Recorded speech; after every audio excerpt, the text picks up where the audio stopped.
Hello. Today I'm going to talk about the usefulness of having a Scratchpad or a governed data lake inside my data engineering and data mesh environment. So one thing I'm able to do within Cloud Pak for Data is actually take a look at the different databases available to me. So I can create standard traditional databases like MongoDB, DB2, SingleStore, etc. by going through this process. Or I can leverage an existing service that runs on inexpensive object storage and has a variety of different engines with which to access that data. So if I scroll down to services and look at the different instances I have running on my platform, you can see I've got MongoDB, DB2, Postgres, but I'm going to go ahead and open up what we call watsonx.data.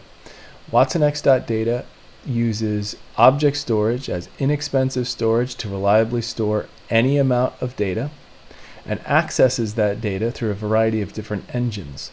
You'll see those listed here under engines and services. So if I click on that, you'll see that our engines here are, in this case, Spark and Presto.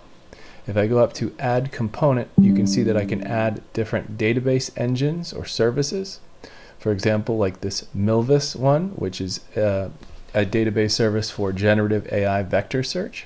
I can add different types of storage underneath. So in this case, I'm using a combination of AWS S3 buckets and our own local storage, which presents as an S3 type interface. And then, of course, any variety of data sources. So if I have existing databases that I want to be able to access, I can pull data in directly into my data lake from those sources. As I go up here, then you'll see my system is actually a set of engines connected to different catalogs, which tell my database where those databases sit, and finally attached to inexpensive object storage. So we store data primarily in Iceberg format, which is completely open, and then we can use any variety of systems to actually hit this. So if you wanted to use Presto with Tableau Server or Cognos or Power BI, this data that's inexpensively sitting in storage would then be available to those tools.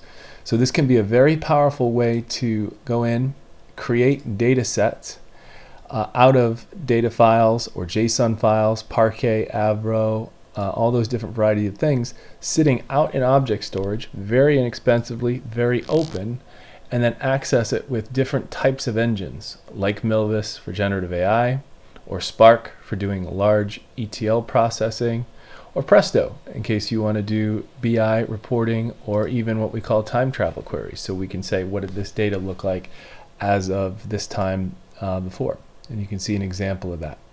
So it's incredibly helpful to have a way to store data in an area where I can perform advanced SQL against that data, as well as store any amount of data in any format and have it be cataloged and protected with integration into Watson Knowledge Catalog.